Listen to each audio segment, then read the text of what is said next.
अब डिनोमिनेटर जो है क्वेश्चन 15 में, अब ये क्वाड्रेटिक नहीं है, हमें पता है क्वाड्रेटिक हो तो हम उसको फैक्टराइज कर सकते हैं, मिड टर्म ब्रेकिंग कर सकते हैं। अब ये तो क्वाड्रेटिक है नहीं, अब फिर इसका क्या इलाज करेंगे? अब इसका वो इलाज करेंगे जो आपने 10th क्लास की एक्सरसाइज नंबर 2.6 में सीखा था, यानी सिंथेटिक डिवीजन। बल्कि फर्स्ट ईयर में भी आपने सीखी थी दोबारा से, चैप्टर नंबर 4 में। तो खैर सिंथेटिक डिवीजन इस पे हम अप्लाई करेंगे। अब सिंथेटिक डिवीजन अप्लाई करने के लिए हमारे पास एक रूट होना चाहिए, यानी x की एक वैल्यू होनी चाहिए। और वो x की एक वैल्यू कहाँ से आएगी हमारे पास? हम अप्लाई करेंगे यहाँ पे, मतलब गेस लगाएंगे। इस मेथड का नाम था, 9th क्लास में आपने यूज किया था, नाम मेरे ज़हन से निकल गया, एक्सरसाइज 5.4 में, हमारा जो भी नाम, तो वो मेथड हम यहाँ पे अप्लाई करेंगे, यानी गेस लगाएंगे, x की वैल्यू को पुट करें, x की वैल्यू को पुट करना शुरू करें, 1 -1 2 -2 3 -3, इस तरीके से x की जिस वैल्यू के करस्पॉन्डिंग ये पूरे का पूरा फैक्टर 0 बन जाए, x की वही वाली वैल्यू x का फर्स्ट रूट होगी। ठीक है, अब बिल्कुल क्लियर है कि ये x³ - 3x² + 4, x³ - 3x² + 4, अगर मैं यहाँ x की जगह पे -1 पुट कर दूं तो ये फैक्टर 0 बन जाएगा। करके दिखा देता हूँ, देखिए -1 पुट करता हूँ तो बनेगा -1³ -3 × -1 का स्क्वायर + 4, तो बनता है -1 - 3 + 4, तो देख लें 0 आ गया ना। तो इसका मतलब है x की जगह जो ये जो -1 मैंने पुट किया है, दिस इज फर्स्ट रूट, इसका फर्स्ट रूट है ये।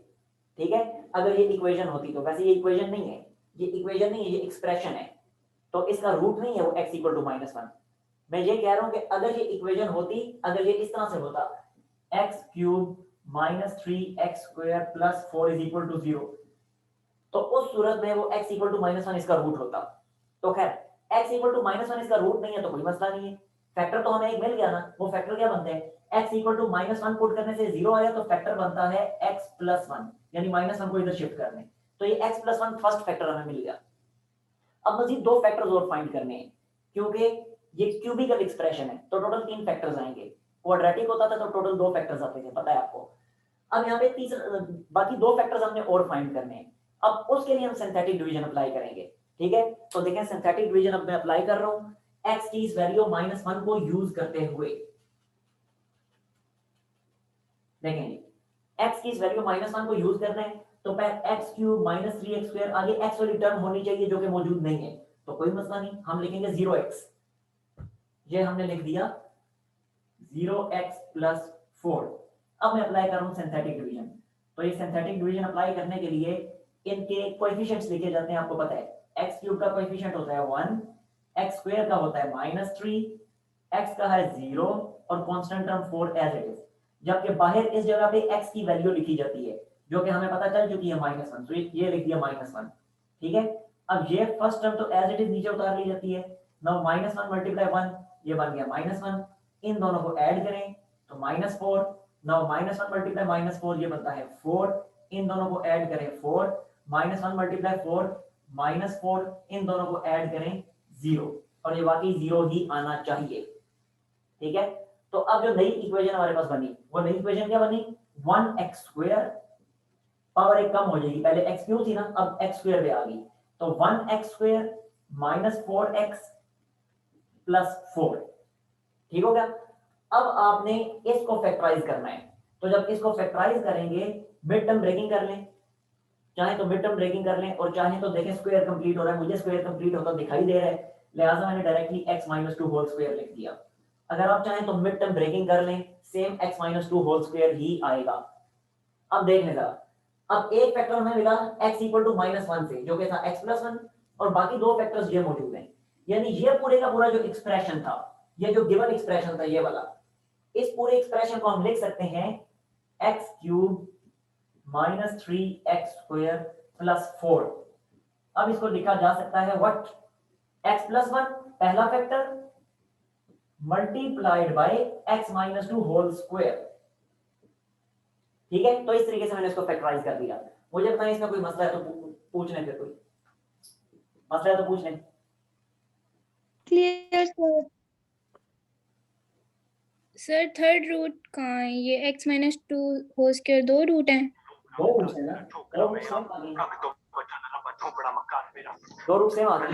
आपने ये माइक दिखा के मुझे दे दे, मैं ऊपर माइक ऑफ करने का। नमाज माइक ऑफ करो यार। अच्छा देखें जरा, अच्छा देखें, दो रूट्स आए हैं और दोनों रूट सेम आए हैं। ये आपने 10th क्लास के चैप्टर 2 की 2.1 से पहले ये सब कुछ पढ़ा था, रूट्स की नेचर के बारे में, कि अगर डिस्क्रिमिनेंट 0 आ जाए तो रूट्स इक्वल आते हैं। अगर डिस्क्रिमिनेंट क्वाड्रेटिक इक्वेशन का डिस्क्रिमिनेंट अगर 0 आ जाए तो रूट्स इक्वल आते हैं। अब अगर आप चाहें तो इसका डिस्क्रिमिनेंट लेके देख लें, x² - 4x + 4 का, वो वाकई 0 ही आएगा। तो जब डिस्क्रिमिनेंट 0 आ गया तो दो रूट्स दोनों के दोनों इक्वल आए, तो दोनों रूट्स इक्वल आ गए। क्लियर है? कोई मसला तो नहीं है? No sir. अच्छा, अब जो इस इंटीग्रल के अंदर लिखा हुआ, मैं इसको कंसीडर कर रहा हूं और इसको मैं रिजॉल्व कर रहा हूं पार्शियल फ्रैक्शंस में। तो कंसीडर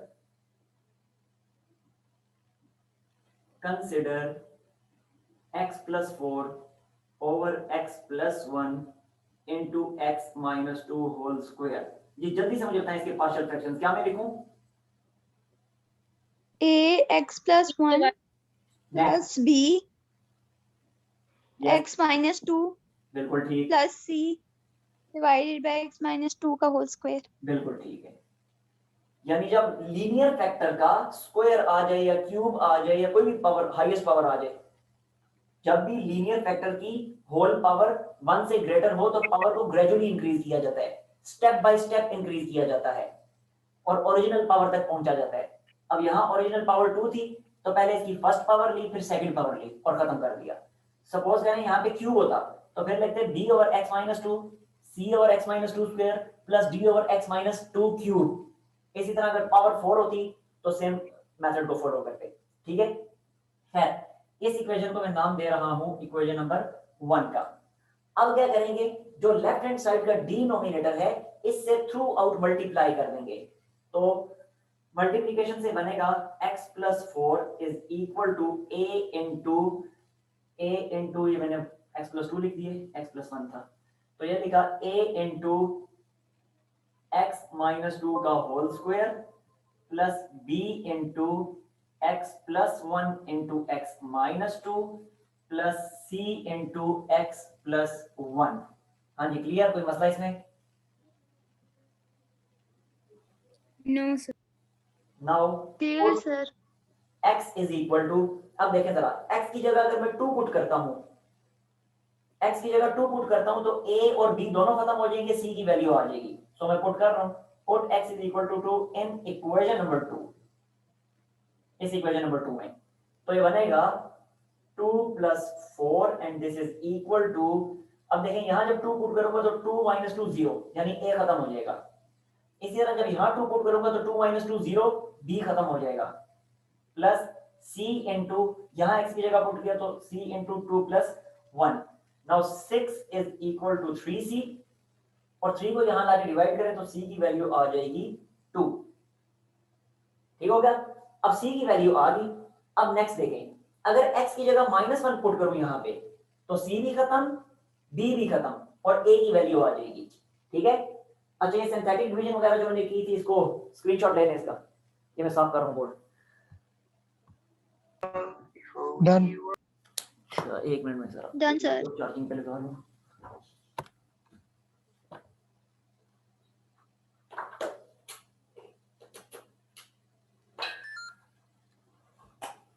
ओके,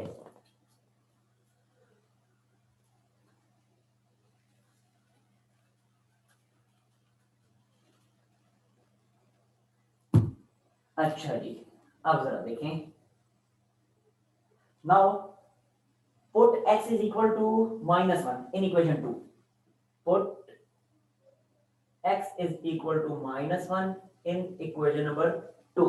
तो अब इक्वेशन 2 क्या बनेगी? ये बनेगी -1 + 4, -1 + 4 and this is equal to बनेगा a into -1 - 2 whole square plus का साइन।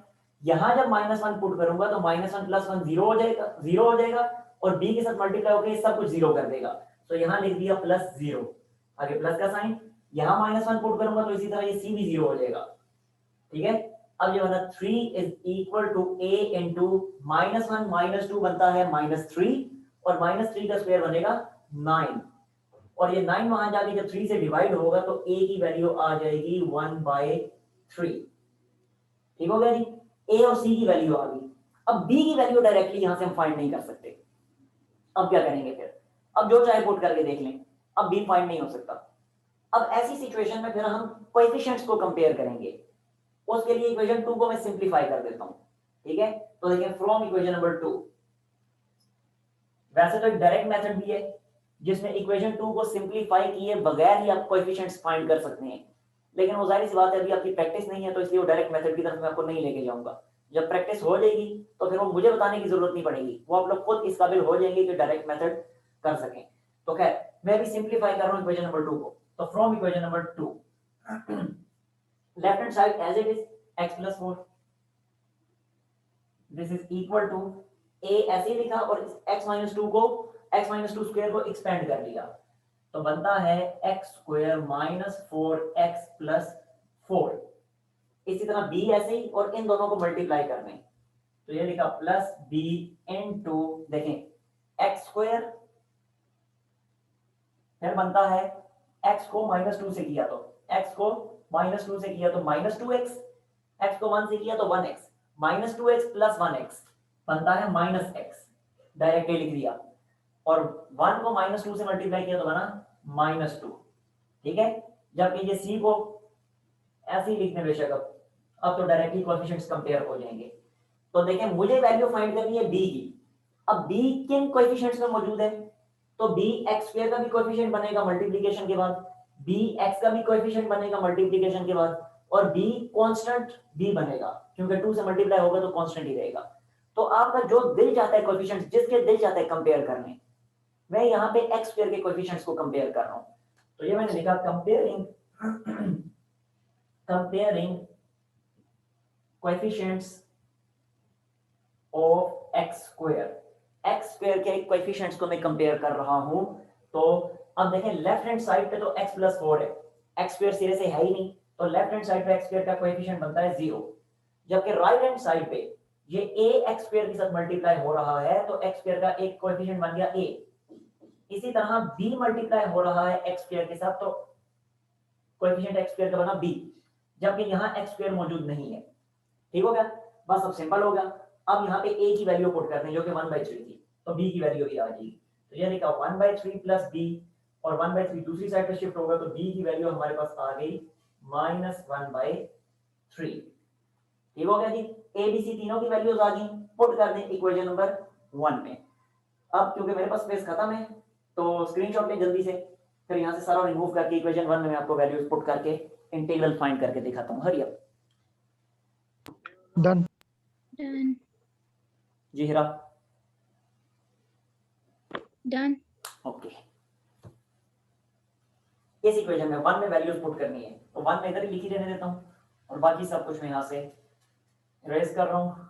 और चले जी, सॉरी c की वैल्यू मैंने साफ ही कर दिया, c की वैल्यू मुझे बतानी है आपने। Now this is equal to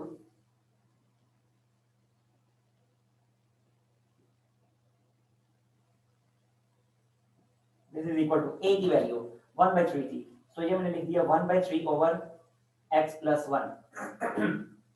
b की वैल्यू है -1/3, तो ये लिखा -1/3 और x - 2। c की वैल्यू जल्दी से मुझे बताएं क्या थी? 2.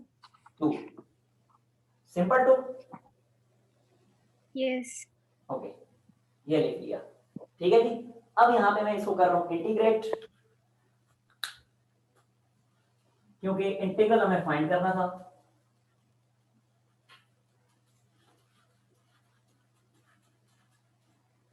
देखें नाउ इंटीग्रेटिंग, तो ये मैंने अप्लाई कर दिया यहाँ पे integral of x + 4 over x + 1 whole square into x - 2 whole square dx, and this is equal to ये 1/3।